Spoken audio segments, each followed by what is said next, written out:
میں آج کے سیشن میں چاہتا ہوں کہ آپ کو پوری کتاب کا ایک اوور ویو دے دیں۔ انٹروڈکشن کتاب کا ایک ہے جس میں فالٹ نے یہ بتایا ہے کہ اسٹیٹ اور فرد بنیادی طور پر ایک ہی ہوتے ہیں۔ ہر فرد ریاست کا، ہر لمحے پوری ریاست ہے، اور اسی طرح ریاست اپنے آپ کو اپنے ہر فرد میں ظاہر کر رہی ہے، بالکل اسی طرح جیسے وہ اپنے آپ کو پارلیمنٹ میں ظاہر کر رہی ہے۔ اس کے بعد پہلا پارٹ ہے گروپ پروسیس۔ گروپ پروسیس میں انہوں نے تفصیل سے تقریباً آدھی کتاب اسی ایک پارٹ پر مبنی ہے۔ تفصیل سے انہوں نے بتایا ہے کہ یہ گروپ پروسیس کیا ہے، انٹیگریشن کیا ہے، اس کا معاشرے کے ساتھ کیسے اثر ہے، اس میں سے کیا کیا نتیجے ہم نکال سکتے ہیں، کیونکہ یہی اصل چیز، یہی اصل میتھڈ ان کے نزدیک ہے۔ جب اس کو ہم اچھی طرح سمجھ لیں، اس کے بعد پھر وہ آپ کو بتاتی ہیں پارٹ 2 میں کہ ٹریڈیشنل ڈیموکریسی جو اس وقت ہمارے ہاں رائج ہے، 1918 میں بھی تھی، 2018 میں بھی تھی، 2023 میں بھی ہے، اس وقت بھی ہے، اس کی پرابلم کیا ہے۔ پھر وہ آپ کو بتائیں گی کہ کس طرح یہ ڈیموکریسی، اور خاص طور پر پولیٹیکل پارٹی، کسی بھی قسم کی پولیٹیکل پارٹی، اچھی والی بھی اور بری والی، وہ انٹیگریشن اور گروپ پروسیس کے ساتھ نہیں چل سکے۔ جہاں پولیٹیکل پارٹیز ہوں گی وہاں نہ جمہوریت ہوگی، نہ انٹیگریشن ہوگی فالٹ کے مطابق۔ تو پھر اس کی جگہ کیا ہونا چاہیے؟ وہ کہتی ہیں کہ پولیٹیکل پارٹی کی بجائے گروپ آرگنائزیشن ہونی چاہیے، جسے قائد اعظم نیشنل آرگنائزیشن کہتے تھے۔ اب یہ کیا ہوتی ہے، فالٹ نے یہ پارٹ 3 میں ایکسپلین کیا ہے۔ پارٹ 4 ان کا اس بارے میں ہے کہ گروپ آرگنائزیشن کی مدد سے اور ان آئیڈیاز کی بنیاد پر جو اس کتاب میں بیان ہوئے ہیں، کس طرح سے ریاستیں وجود میں آتی ہیں اور پھر ان ریاستوں سے مل کر ایک ورلڈ اسٹیٹ بن سکتی ہے۔ اب یہ ورلڈ اسٹیٹ کس طرح مختلف ہے لیگ آف نیشن سے، یونائٹڈ نیشن سے، یہ ہم پارٹ 4 میں دیکھیں گے۔ اس کے بعد ایک اپینڈکس ہے اس کتاب میں کہ اس نئی ڈیموکریسی کے لیے ٹریننگ کیسے ہو۔ یہ اس کتاب کا اوور ویو ہے دا نیو اسٹیٹ کا۔ اب ہم انٹروڈکشن کا خلاصہ پہلے کر چکے ہیں۔ یہ تصویر میں پھر آپ کے سامنے رکھوں گا، میری بڑی پسندیدہ تصویر ہے، پچھلے کورسز میں بھی شیئر کر چکا ہوں۔ آپ آج اس تصویر کو دیکھ کر یہ سوچئے کہ اصل پارلیمنٹ آپ کی یہ ہے فالٹ کے مطابق۔ فالٹ کے مطابق یہ آپ کی اصل پارلیمنٹ کھڑی ہے۔ اس کی توہین کے خلاف کوئی آپ قانون بنوائیے تو پھر آپ کی پارلیمنٹ کی توہین بھی ہونا رک جائے گی۔ یہ آپ کی اصل پارلیمنٹ ہے، کیونکہ ریاست اپنے آپ کو ان افراد میں بھی بالکل اسی طرح ظاہر کر رہی ہے جس طرح وہ آپ کی پارلیمنٹ میں ظاہر کرتی ہے۔ یہ قدرت کا قانون ہے، اسے سمجھ لیں گے تو آپ بڑے بڑے کارنامے انجام دیں۔ اب ہم چیپٹرز نمبر 1 سے 15 تک آتے ہیں، جو پارٹ 1 ہے۔ پہلے چیپٹر میں فالٹ کہتی ہیں کہ فرد اور معاشرے کا جو تعلق ہے اس کا ایک سائیکک ریلیشن ہے۔ دوسرے چیپٹر میں وہ کہتی ہیں کہ یہ سائیکک ریلیشن گروپ پروسیس میں ہمیں نظر آتا ہے، اور گروپ پروسیس وہ پروسیس ہے جس کے ذریعے کلیکٹیو آئیڈیا کریٹ ہوتا ہے۔ ہم نے تفصیل ریکیپ میں دیکھی۔ تیسرے میں وہ کہتی ہیں کہ گروپ پروسیس ایک ایکٹنگ ری ایکٹنگ ہے، جس میں کریٹو کانفلکٹ ہمارے سامنے آتا ہے۔ کریٹو کانفلکٹ کی وضاحت ہم پچھلے سیشن میں کر چکے ہیں۔ چوتھے چیپٹر میں وہ بتاتی ہیں کہ جس طرح سے گروپ پروسیس میں ایک کلیکٹیو آئیڈیا نکلتا ہے، اسی طرح ایک کلیکٹیو فیلنگ بھی اسی پروسیس میں ساتھ ہی پیدا ہوتی ہے۔ پانچویں میں وہ بتاتی ہیں کہ اس کے ساتھ ساتھ ایک کلیکٹیو ول بھی پیدا ہو۔ جب ہم مل کر ایک آئیڈیا کریٹ کرتے ہیں تو اس کی وجہ سے ہماری کچھ کامن فیلنگز بھی ڈیولپ ہو جاتی ہیں، پھر وہ آئیڈیا ہم سب کو اچھا لگتا ہے، اور اس آئیڈیا کو امپلیمنٹ کرنے کی خواہش بھی سب میں ایک ساتھ پیدا ہو۔ اگر میں اپنا آئیڈیا لے کر آؤں میں آپ کو پرسویٹ کر دوں کہ جی یہ بڑا اچھا آئیڈیا ہے، تو پھر آپ نے یہی کہنا ہے کہ اچھا جی بڑا اچھا آئیڈیا ہے، اب آپ اسے جا کر امپلیمنٹ کر لیں۔ آپ کے اندر نیچرلی ہو سکتا ہے کہ آپ کو آئیڈیا اپیل کر جائے تو آپ کہیں کہ آپ بھی اسے امپلیمنٹ کریں گے، لیکن آپ کے اندر اسے امپلیمنٹ کرنے کی جینوئن ول اسی وقت پیدا ہوگی جب یا تو اتفاق سے وہ آئیڈیا آپ کے پاس آپ کے ذہن میں بھی پہلے سے تھا، میں نے کہہ دیا تو اس صورت میں ہم نے ایک طرح سے مل کر کریٹ کیا، یا اس میں تھوڑا سا انپٹ آپ نے بھی ڈال دیا۔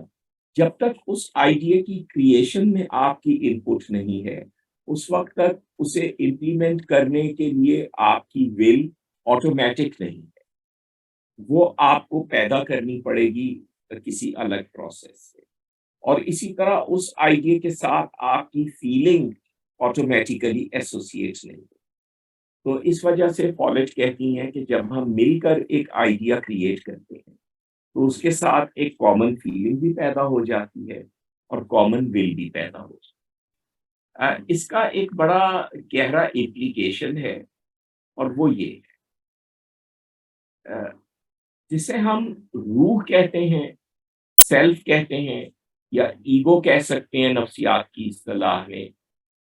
وہ جب اپنے انوائرمنٹ سے انٹریکٹ کرتی ہے تو اس کے تین پہلو ہیں، مطلب روح یا ایگو یا سیلف کہ جسے خود ہی کہا ہے اقبال نے، اس کے تین ایسپیکٹ ہیں: آئیڈیا یا تھاٹ، فیلنگ اینڈ ول۔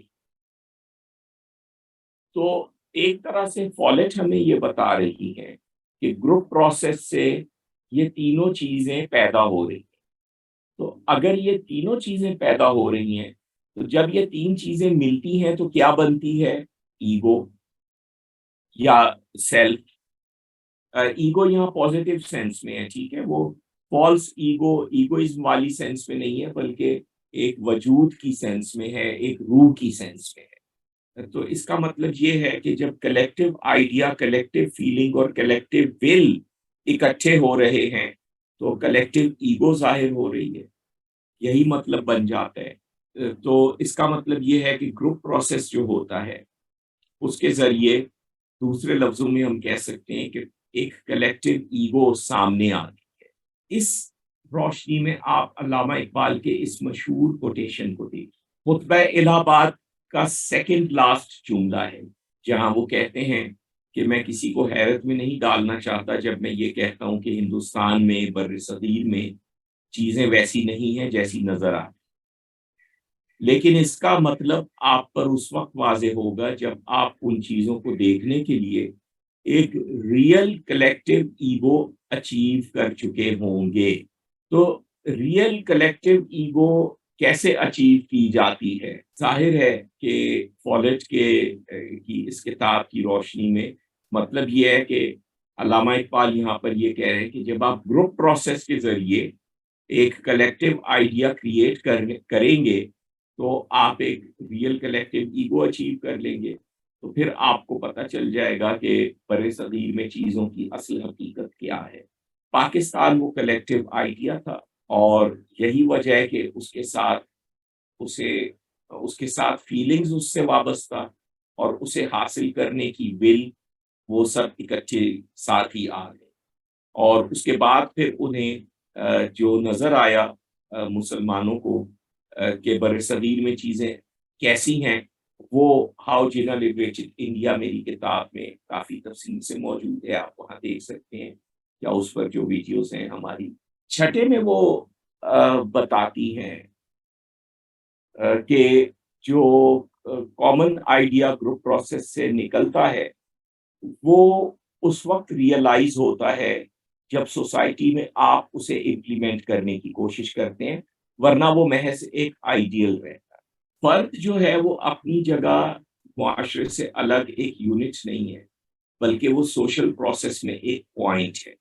یہ چیپٹر 7 ہے۔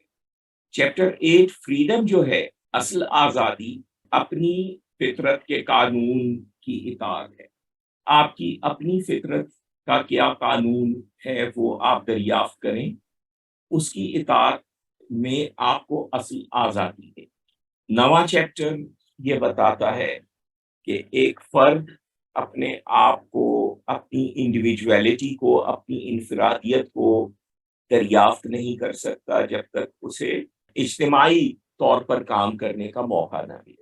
یہ نیا انڈیویجولزم ہے، نئی انفرادیت۔ 10ویں چیپٹر میں وہ کہتی ہیں ڈیوائن گول، خدا کا وہ بلند مقصد جس کی طرف زندگی ایک سفر ہے، وہ مقصد یہ ہے کہ ایک ایسی آئیڈیل سوسائٹی اس زمین پر وجود میں آئے جہاں ہر حصہ اپنی جگہ پوری سوسائٹی ہو، اور پوری سوسائٹی ہر حصے میں، ہر فرد میں موجود ہو سکے۔ وہ جو انٹروڈکشن میں انہوں نے جس ریاست کا تصور دی ہے، وہ کہتی ہیں کہ خدا خود تقدیر کو، تاریخ کو اس چیز کی طرف لے جا رہا ہے۔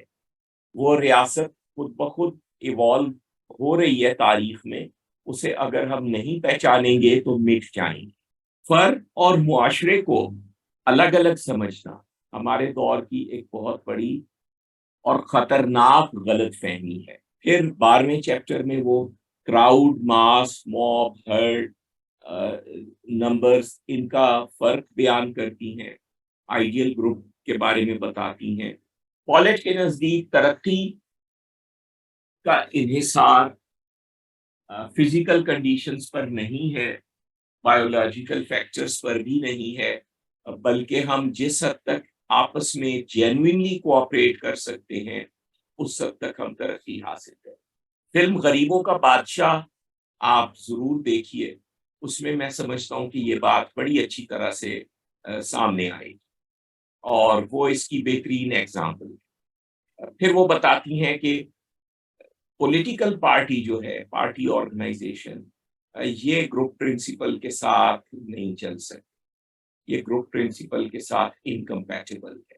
یہ ایک بڑا دلچسپ کانسیپٹ پالٹ کے ہاں ہے کہ ایک زندہ قانون کبھی بھی کوئی فکسڈ رول نہیں ہوتا، بلکہ وہ صورتحال کے مطابق قانون ہوتا ہے۔ یعنی وہ جو سوسائٹی میں ایکچوئل مسئلہ اس وقت ہوتا ہے اسے ایڈریس کرتا ہے، اس کا حل آپ کے سامنے پیش کرتا ہے، بجائے اس کے کہ وہ محض ایک رول ہے جسے آپ فالو کر رہے ہیں کیونکہ وہ لکھا گیا ہے۔ پالٹ کی کتاب کا چوتھا حصہ جو چیپٹرز نمبر 16 سے 21 پر مشتمل ہے، یہ ہے ٹریڈیشنل ڈیموکریسی۔ وہ ڈیموکریسی جو اس وقت بھی دنیا میں رائج ہے، اس وقت بھی تھی 100 سال پہلے جب فالٹ نے یہ کتاب لکھی۔ اس کے حوالے سے وہ کہتی ہیں کہ سب سے پہلے تو سولیڈیرٹی، ایکویلٹی اور لبرٹی جو 3 کانسیپٹس ہیں، قوت، مساوات، آزادی، ہمیں ضرورت ہے کہ ہم انہیں ری ڈیفائن کریں، کیونکہ اس وقت ان کی جو ڈیفینیشنز ہیں وہ اسٹیٹ اور سٹیزن کے ڈوئلزم پر مبنی ہے۔ یعنی کیا مطلب ہوا، ذرا اچھی طرح سے سمجھ لیجئے۔ قوت، مساوات، آزادی، ہم یہ ورڈز سنتے ہیں، ہم یہ الفاظ سنتے ہیں، فرینچ ریولوشن کے بھی نعرے تھے اور بھی دنیا میں، لیکن ان کے ہمارے ذہن میں جو تصورات ہیں وہ تصورات اس چیز پر مبنی ہیں کہ فرد اور سوسائٹی کوئی الگ الگ ریئلٹیز ہے، بلکہ اکثر ان کے درمیان کوئی کانفلکٹ بھی ہے۔ مثال کے طور پر لبرٹی کا مطلب کیا سمجھا جاتا ہے کہ عوام کو زیادہ سے زیادہ آزادی ہو، اس کے مقابلے میں ریاست زیادہ سے زیادہ پیچھے ہٹتی جائے، تو یہ فریڈم ہو گیا۔ اخوت کا مطلب مجھے نہیں معلوم کیا سمجھا جاتا ہے، یہ کانسیپٹ آہستہ آہستہ غائب ہی ہو گیا ہے، لیکن بہرحال کسی قسم کا۔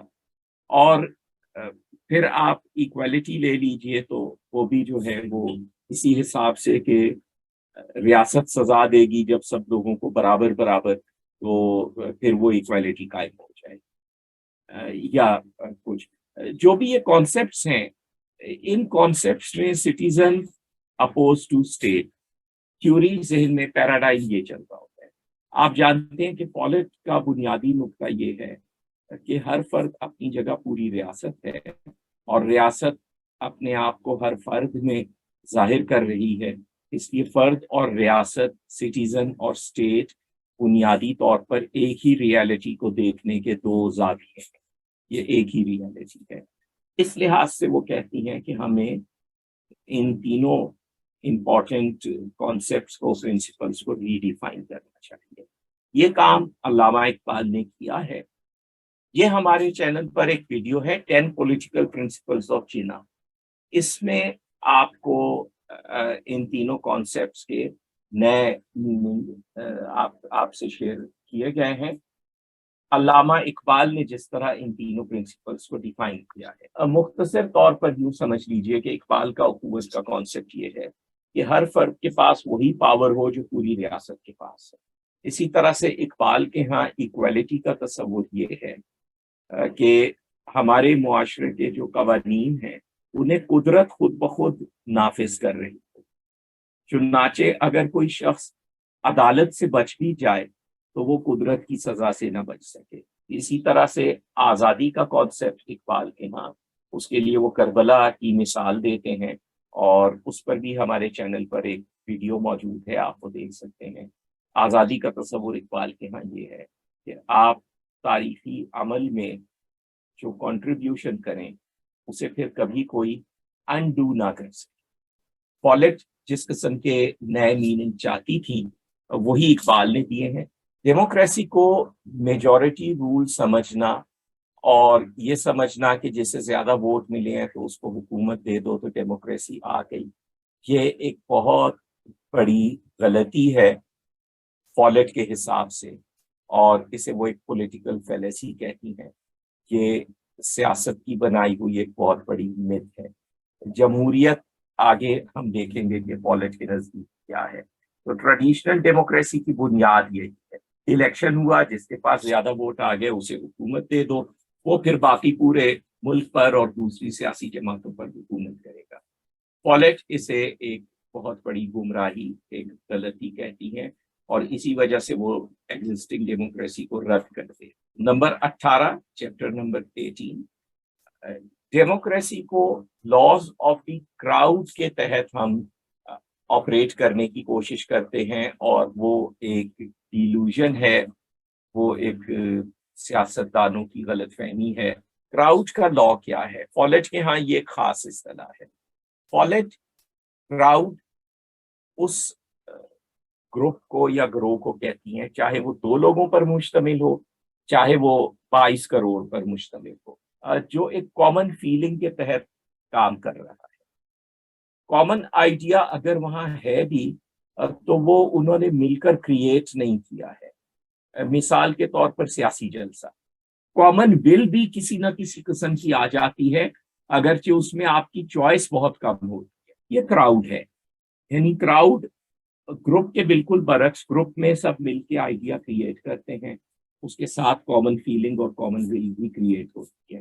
اور پالٹ کہتی ہیں کہ ڈیموکریسی جو اس وقت ہے وہ بنیادی طور پر لوگوں کو، قوم کو اس کراؤڈ کی طرح ٹریٹ کرے۔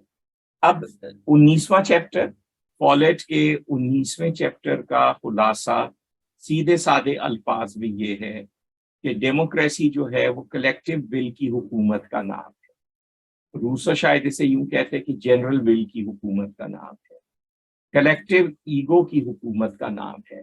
جہاں پر کلیکٹیو ایگو رول کر رہی ہو، وہ حکمراں ہو، اور وہ جمہوریت ہے۔ جہاں کلیکٹیو ایگو حکومت نہیں کر رہی ہے بلکہ کوئی پولیٹیکل پارٹی حکومت کر رہی ہے، وہ جمہوریت نہیں ہے بلکہ اس پولیٹیکل پارٹی کی بادشاہت ہے۔ جس قسم کی جمہوریت پالٹ چاہتی ہے اس کے لیے پوری سٹیزن شپ کو ایجوکیٹ کرنا ہے اور امپاور کرنا ہے۔ یہ جمہوریت اس طرح سے نہیں آئے گی کہ کوئی ایک اچھا سیاسی لیڈر آ گیا ہے تو قوم کی تقدیر بدل گئی، ایسے نہیں، بلکہ پوری قوم کو ایک خاص قسم کی ایجوکیشن ملے گی، اور پوری قوم کا ہر فرد یہ سمجھے گا کہ میری ذمہ داری ہے اس ملک کو چلانا۔ پالٹ جب کہتی ہیں کہ تمام لوگوں کا اس کے لیے ایجوکیٹڈ ہونا ضروری ہے، تو وہ ایجوکیشن نہیں جو یونیورسٹیز اور اسکولوں میں دی جا رہی ہے، بلکہ وہ ایجوکیشن جو ہم نے دیکھا ہے کہ ان قومی نغموں کے ذریعے، غریبوں کا بادشاہ جیسی فلموں کے ذریعے دی گئی ہے، وہ ایجوکیشن جو اس ٹرک ڈرائیور کے پاس ہے، تو اس سینس میں ہمارے ان ایجوکیٹڈ لوگ اصل میں ایجوکیٹڈ ہیں اس جمہوریت کے، اور ہمیں وہ والی ایجوکیشن حاصل کرنی ہے جو ان اسکول ان پڑھ لوگوں کے پاس موجود ہے، اور جو ہم اسکولوں میں کہیں پر ضائع کرتے ہیں۔ اب اس کے لیے چاہیے کیا؟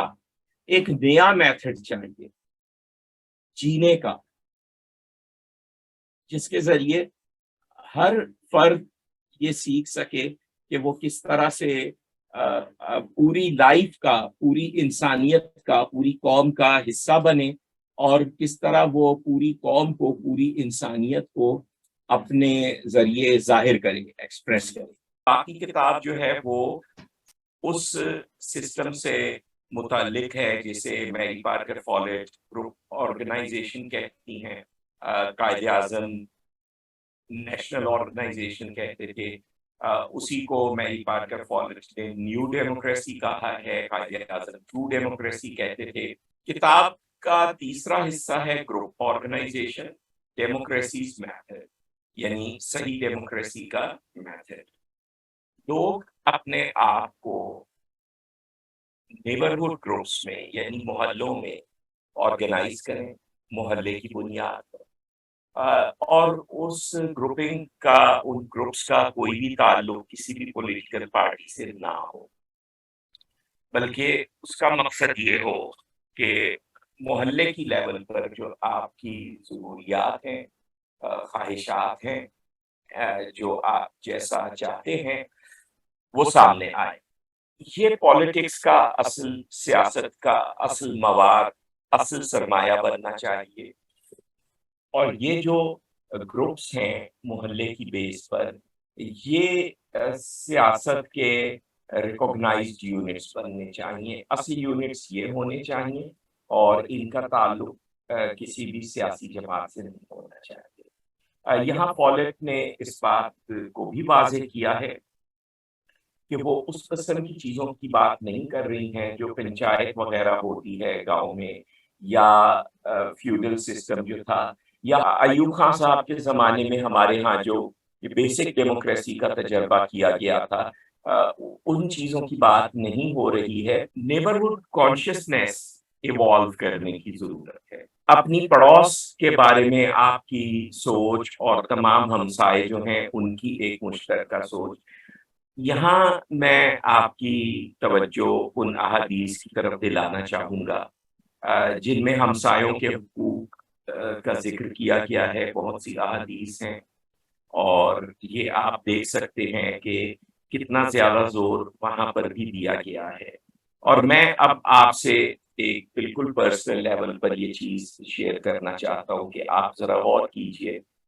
اسلام کے دو بنیادی اصول، مشاورت اور ہمسایوں کے حقوق، ان دو اصولوں سے ایک طرح سے یہ پوری پولیٹیکل سائنس میری پارکر فالٹ کی بنی ہوئی ہے، اور یہی وجہ ہے کہ یہ ایک ایسی پولیٹیکل سائنس ہے جو ہمارے معاشرے میں ایک ان پڑھ شخص بھی قدرتی طور پر اسے جانتا ہے۔ یہ جو نیبرہڈ کانشیسنیس ہے، یہ کیسے ایوالو ہوتی ہے؟ اس کے لیے انہوں نے کچھ تجاویز پیش کی ہیں، اور تجاویز بھی ہو سکتی ہیں۔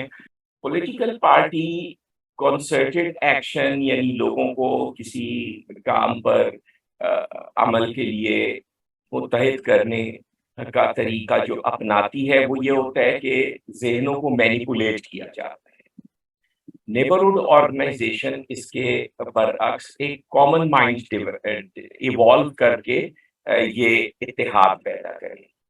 اس کے لیے یہ کیسے ایوالو کرے گی کامن مائنڈ، یہ کچھ انہوں نے تین اہم نکات دیے ہیں۔ Neighbourhood organisation will replace party bosses and bureaucracy with real leaders۔ اب کوالٹی آف ریئل لیڈرز جو ہے وہ یہ انہوں نے 5 کوالٹیز بتائی ہے۔ پولیٹیکل آرگنائزیشن میں رسپانسبلٹی ڈیوائڈ ہو جاتی ہے اور پھر ڈیلیگیٹ کی جاتی ہے.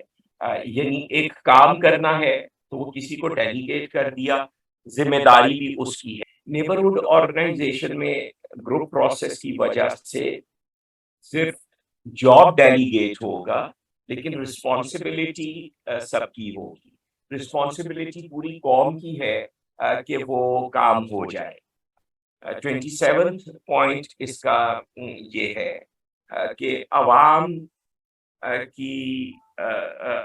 کی رائے، ول آف دی پیپل جو ہے وہ اسٹیٹ کی سوورین پاور ہو سکتی ہے اگر دو چیزیں ہوں.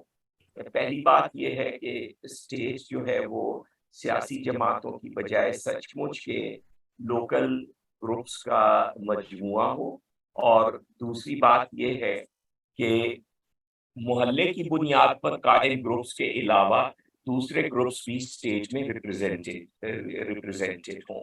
یعنی پروفیشنل گروپس، آکوپیشنل گروپس جن کی ابھی بات کر رہی ہیں، آگے بات آئے گی تو اس لیے وہ ہم ابھی اسے چھوڑ سکتے ہیں، لیکن بہرحال نان پارٹیسن گروپس ہوں. اس نئی اسٹیٹ کی فنڈامنٹل ایزمپشنز جو ہیں وہ دو ہیں. ایک یہ کہ اسٹیٹ جو ہے وہ اس طرح سے یونیفائی کر رہی ہے لوگوں کو، اسٹیٹ ڈیوائڈ نہیں کر رہی، کیونکہ اسٹیٹ اگر پولیٹیکل پارٹیز انوائٹ کرتی ہے تو پھر تو اسٹیٹ خود ہی ڈیوائڈ کر رہی ہے کہ تم لوگ اس کے خلاف کھڑے ہو جاؤ، تم لوگ اس کے خلاف کھڑے ہو جاؤ. یہاں پر اسٹیٹ بکھرے ہوں کو، بچھڑے ہوں کو ایک مرکز پہ لا رہی ہے. اور دوسری بات جو اس پہ فنڈامنٹل ایزمپشن ہے وہ نیبرہڈ گروپس ہیں. وہ سوشل پروسیس جو ہم نے پہلے دیکھا تھا، گروپ پروسیس جو پارٹ 1 کا خاص موضوع ہے، جب ایک کلیکٹیو ول ڈیولپ کرتا ہے تو اس کے ساتھ ہی وہ سوورینٹی بھی ڈیولپ کرتا ہے. یہ فالٹ کے لحاظ سے سوورینٹی کوئی ایسی چیز نہیں ہے جو ٹرانسفر کی جا سکتی ہو یا آئین میں لکھنے سے آ جاتی ہو اور آئین میں نہ لکھنے سے چلی جاتی ہو. سوورینٹی بنیادی طور پر مختلف کانفلکٹس کو ریزالو کر کے ان کو یکجا کرنے کا نام ہے. ہر فرد اپنی ذات پر سوورین ہے اس حد تک جس حد تک وہ اپنے اندر موجود مختلف قسم کے تضادات کو ریزالو کر کے اپنے اوپر کنٹرول کر سکتے ہیں. جس حد تک آپ کو اپنے اوپر کنٹرول ہے اس حد تک آپ اپنے آپ پر حکومت کر رہے ہیں، آپ سوورین ہیں. دو افراد سوورین ہیں، اگر ان کے درمیان ایک کانٹریکٹ ہے تو پھر جس حد تک وہ کانٹریکٹ ان کے اوپر سوورین ہو گیا، تو جس حد تک وہ اس کانٹریکٹ کو نبھاتے ہیں اس حد تک وہ اس کانٹریکٹ کے تحت سوورین ہیں. اور اسی طرح سے پھر ایک اسٹیٹ، ایک گروپ اپنی جگہ سوورین ہے جس حد تک وہ اپنے اس پروسیس کو قائم رکھ سکتا ہے مل کر فیصلے کرنے کا، اور اسی طرح سے اسٹیٹ پھر سوورین ہے. تو اسی پروسیس سے سوورینٹی کریٹ ہو رہی ہے جس پروسیس سے کلیکٹیو آئیڈیا، کلیکٹیو ول، کلیکٹیو فیلنگز کریٹ ہو رہی ہیں. اسی پروسیس سے سوورینٹی کریٹ ہو رہی ہے. اس اسٹیٹ کا یونٹ انڈیویجول ہے نہ کہ گروپ. پہلے انہوں نے کہا تھا کہ جو نیبرہڈ گروپ ہے وہ ریکوگنائزڈ پولیٹیکل یونٹ ہونا چاہیے، وہ سیاست کا یونٹ ہے گروپ. اسٹیٹ کا یونٹ نہ پولیٹیکل پارٹی ہے، وہ تو خیر اس سسٹم میں ہے ہی نہیں. گروپ نہیں ہے، فرد ہے.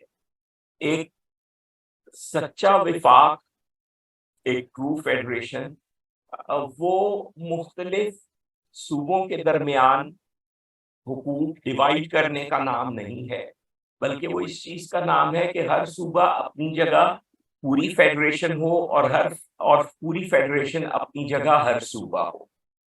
وہی ریلیشن شپ جو فرد اور اسٹیٹ کے درمیان بتایا گیا ہے. یہ جس قسم کی اسٹیٹ کی بات کر رہی ہے، چیپٹر 32 اس لحاظ سے بڑا دلچسپ ہے کہ یہ جس قسم کی اسٹیٹ کی بات کر رہی ہے وہ ایک اسٹیٹک اسٹیٹ نہیں ہو سکتی ہے. اسٹیٹک اسٹیٹ سے کیا مراد ہے؟ اسٹیٹ کی جتنی بھی ڈیفینیشنس ہیں جو ہمارے ذہن میں تصورات ہیں، یہ 4 چیزیں ہو جائیں تو پھر وہ اسٹیٹ بن جاتی ہے۔ ریاست، ایک ہم سمجھتے ہیں کہ ریاست کوئی چیز ہے، ٹھیک ہے نا، کہ ریاست ایک چیز ہے، چاہے ایبسٹریکٹ ہو چاہے کانکریٹ ہو، جو بھی ایک چیز ہے۔ فالٹ کے ہاں ریاست ایک چیز نہیں ہے، ریاست ایک عمل کا نام ہے، جو ایک پروسیس ہے جس کا نام ریاست ہے۔ دیکھیے، اس لیے کہ انسان ایک روح ہے، اور روح جو ہے وہ اپنے ہر حصے میں پوری کی پوری موجود ہو سکتی ہے۔ آپ یہ نہیں کہہ سکتے کہ آپ کی روح جو ہے وہ ہاتھ میں ہے ابھی تو اس لیے وہ پاؤں سے نکل گئی ہے، وہ ابھی آپ کے دماغ میں ہے تو اس لیے دل سے نکل گئی ہے۔ روح اپنے ہر حصے میں پوری کی پوری موجود ہوتی۔ یہاں میں آپ کو علامہ اقبال کا ریکنسٹرکشن سے ایک بہت مشہور پیسج دکھانا چاہتا ہوں۔ یہاں پر بھی اسٹیٹ اقبال کے نزدیک کوئی چیز نہیں ہے بلکہ ایک عمل ہے۔ نیبرہڈ گروپس کے ساتھ آکوپیشنل گروپس بھی اسٹیٹ میں ریپرزینٹ ہونے، لیکن یہ کہہ رہی ہیں، بریکٹ میں لکھے ہوئے الفاظ پر غور کیجئے، اصل بات یہ نہیں ہے کہ وہ گروپ کس ٹائپ کے ہیں، کس نام پر بنے ہیں، اصل بات یہ ہے کہ وہ جینوئن گروپس ہوں۔ جینوئن گروپ کیا ہوتے ہیں؟ جہاں گروپ پروسیس ہو، جہاں لوگ اپنے مفادات کے لیے، اپنی بات منوانے کے لیے اکٹھے نہ ہو رہے ہوں، بلکہ وہ اس طرح بلینک سلیٹ کے ساتھ کی طرح اپنے ذہن کو لے کر آئیں، جیسے سر سید احمد خان نے کہا تھا کہ ہم اس لیے اس کانفرنس میں شریک ہوتے ہیں کہ جو غلطی ہمارے خیال میں ہو وہ دوسرے کے خیال سے درست ہو جائے۔ چوتھا پارٹ اس کتاب کا صرف 2 چیپٹرز پر مبنی ہے۔ اسٹیٹ جو ہے وہ ریلیشنز جو انسان اور انسان کے درمیان ہے، ان کی انفائنائٹ سیریز کو ترتیب میں لانے کا نام ہے، اور اس لیے یہ کام آپ سے شروع ہوگا، یہ کام اسٹیٹ سے نہیں شروع ہو سکتا۔ آپ کے اندر جب یہ ریئلائزیشن ہوگی، آپ جب اپنے کام کو، اپنی زندگی کو، اپنی روزمرہ زندگی کو اس کانٹیکسٹ میں دیکھنے لگیں گے، اس کے اندر یہ سملیرٹیز ڈسکور کریں گے، تب جا کر پھر یہ ایک اسٹیٹ اس طرح کی وجود میں آئے گی، اور بالکل اسی طریقے سے پھر ایک ورلڈ اسٹیٹ ابھرتی ہے یا ابھرے گی، جو اسی انہی پرنسپلز، اسی فیڈرل پرنسپل پر قائم ہوگی۔ یہاں ہم نے جو کچھ فالٹ کی کتاب کے حوالے سے دیکھا ہے، یہ پوری طرح اس وقت تک سمجھ میں نہیں آ سکتا جب تک برصغیر کے مسلمانوں کی 1857 سے 1947 تک کی تاریخ آپ کے سامنے نہ ہو، کیونکہ جدید تاریخ میں واحد مثال گروپ آرگنائزیشن کی آل انڈیا مسلم لیگ ہے، اور وہ کس طرح ایوالو ہوئی وہ 1857 سے شروع ہوتا ہے۔ یہ اگلے سیشن کا ٹاپک ہے۔